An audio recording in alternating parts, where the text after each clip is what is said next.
Welcome back to our channel Telugu trade market అంటారు. ఈరోజు ఈ వీడియోలో అయితే మీకు నేను మోనోపాలీ స్టాక్స్ గురించి అయితే ఎక్స్ప్లెయిన్ చేయబోతున్నానండి. ఒక టాప్ 10 కంపెనీస్ అయితే తీసుకొని మీకు అసలు మోనోపాలిక్ స్టాక్స్ అంటే ఏంటిది అనేది క్లియర్గా అయితే ఈ వీడియోలో అయితే ఎక్స్ప్లెయిన్ చేస్తాను. సో మీకు ఈ వీడియో కనుక నచ్చినట్టయితే లైక్ చేయండి, షేర్ చేయండి. అలాగే మీకు ఈ వీడియో కనుక యూస్ఫుల్గా కనుక ఉంది అనుకుంటే నా ఛానల్ని అయితే సబ్స్క్రైబ్ చేసుకోండి. ఇలాంటి మోర్ వీడియోస్ అయితే నేను అప్లోడ్ చేస్తూ ఉంటాను. చూడండి, మోనోపాలీ స్టాక్స్ అంటే ఏంటి అంటే కొన్ని సెక్టార్స్ ఉంటాయి. ఆ సెక్టార్స్లో 1-2 కంపెనీస్ మించి ఎక్కువగా ఉండవన్నమాట. ఆ 1-2 కంపెనీస్కి అంటే ఆపోజిట్లో వేరే కంపెనీస్ ఉండవు. ఆ సెక్టార్ సంబంధించి 99% డామినేషన్ ఈ కంపెనీస్ వల్లదే ఉంటుంది అన్నమాట. వేరే కంపెనీస్ ఏం ఉండవు. అలాంటి కంపెనీస్నే మనం మోనోపాలీ స్టాక్స్ అంటారు. ఫర్ ఎగ్జాంపుల్ ఫస్ట్ వచ్చేసి చూడండి, ఐఆర్సిటీ అని ఉంది, అంటే Indian railway catering and tourism. So దీనికి ఈ సెక్టార్లో ఇది ఒకటే ఉందన్నమాట. దీనికి ఆపోజిట్లో ఎక్కువ కంపెనీస్ లేదంటే 100% టికెటింగ్ బిజినెస్ కంపెనీ సంబంధించి ఇది 100% ఇదే చేస్తుంది అన్నమాట. క్యాటరింగ్ కానీ టూరిజము. సో వేరే ఆపోజిట్ కంపెనీస్ కానీ రిలేటెడ్ కంపెనీస్ కానీ ఏముండవు అన్నమాట. సో అందుకని దీన్ని ఐఆర్సిటిసి, దీన్నే మోనోపాలీ స్టాక్స్ అంటారు అన్నమాట. చూడండి, నెక్స్ట్ వచ్చేసి ఐటీసీ. ఐటీసీ వచ్చేసి మనకు cigarettes company, cigarettes business 77% cigarette company business అనేది ఐటీసీ కంపెనీ ఏదైతే ఉందో దీనిదే అన్నమాట. సో దీన్ని కూడా మనం మోనోపాలిక్ స్టాక్స్ కూడా అనడం జరుగుతుంది. సో నెక్స్ట్ వన్ వచ్చేసి కోల్ ఇండియా. కోల్ ఇండియా అంటే 82%. కోల్ అంటే తెలుసు కదా మీకు, గనులు. ఇండియాలో జరుగుతున్న గనుల తవ్వకాలు ఇవన్నీ ఉంటాయి కదా, దీనికి కొన్ని కంపెనీస్ కాంట్రాక్ట్ తీసుకొని ప్రాసెస్ అనేది చేస్తూ ఉంటాయి. సో అలాంటి దాంట్లో ఇది కోల్ ఇండియా అనేది 82% షేర్స్ అనేది దీనికే ఉంటుంది అన్నమాట.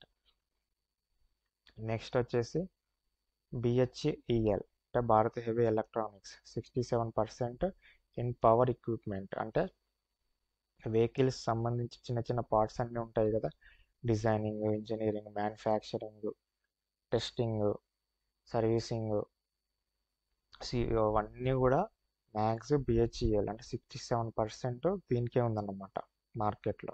మిగతా 33% వేరే కంపెనీస్ ఉంటాయి. 67% వాటా అనేది ఈ కంపెనీకే ఉందన్నమాట. సో అందుకని దీన్ని కూడా మనం ఒక మోనోపాలీ స్టాక్స్ కింద చెప్పుకుంటాము. నెక్స్ట్ వచ్చేసి చూడండి, DLF, India's largest airport service aggregator. అంటే ఇది ఏం చేస్తుంది డిఎల్ఎఫ్ అనేది అంటే రియల్ ఎస్టేట్ సంబంధించి, అంటే భూములు. ఇప్పుడు మనం ఎయిర్పోర్ట్ కట్టాలంటే దానికి సంబంధించి మనకు భూములు కావాలి, అక్కడ డిజైనింగ్, మ్యానుఫ్యాక్చరింగ్ ఇవన్నీ కావాలి కదా. సో ఇవాళ ఇలాంటి ప్రాజెక్ట్స్ అన్ని కూడా డిఎల్ఎఫ్ అనేది చేస్తుంది అనమాట.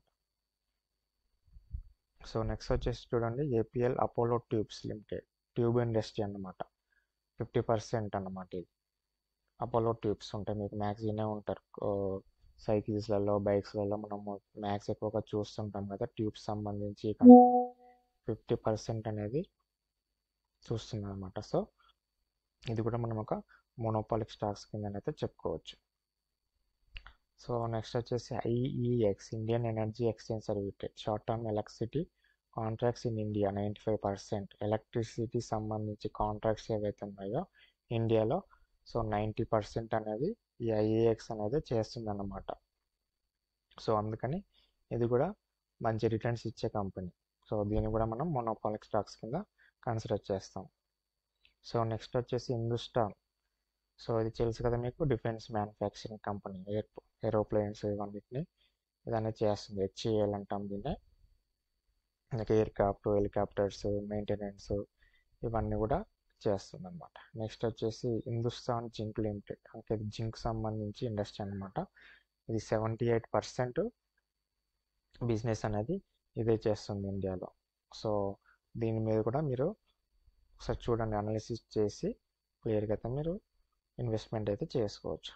నెక్స్ట్ వచ్చేసి కాంకర్, అంటే cargo courier container corporation of India, 68% అనేది ఇదే చేస్తుంది. కార్గో అంటే తెలుసు కదా మీకు, డెలివరీస్ చేస్తుంది అనమాట. Management of ports, air cargo complex. అంటే ఇప్పుడు ఇండియా నుంచి ఇంకో ఇండియా అంటే వేరే కంట్రీస్కి మనం ఏదైనా పంపించినప్పుడు ఇప్పుడు కొరియర్స్ అంటాం కదా, ఆ కొరియర్స్ని కార్గో కాంప్లెక్స్ కింద మనం కన్వర్ట్ చేస్తాం అన్నమాట. సో చూసారు కదండి, ఇవి 10 మీకు మోనోపాలిక్ స్టాక్స్ గురించి అయితే నేను ఎక్స్ప్లెయిన్ చేస్తాను. ఇవైతే మీరు ఒకసారి అయితే చూడండి, అనలిస్ట్ చేయండి. అనలిస్ట్ చేసేసి మీకున్న అమౌంట్ని బట్టి మీరైతే ఇన్వెస్ట్మెంట్ అయితే చేసుకోవచ్చు. ఇందులో నేను ఏది బై చేయాలి ఏంటనేది నేనైతే ఎక్స్ప్లెయిన్ చేయను, జస్ట్ మీకు ఎడ్యుకేషన్ పర్పస్ మాత్రమే ఈ వీడియో అనేది అయితే నేను క్లియర్గా అయితే మీకు ఎక్స్ప్లెయిన్ చేస్తాను.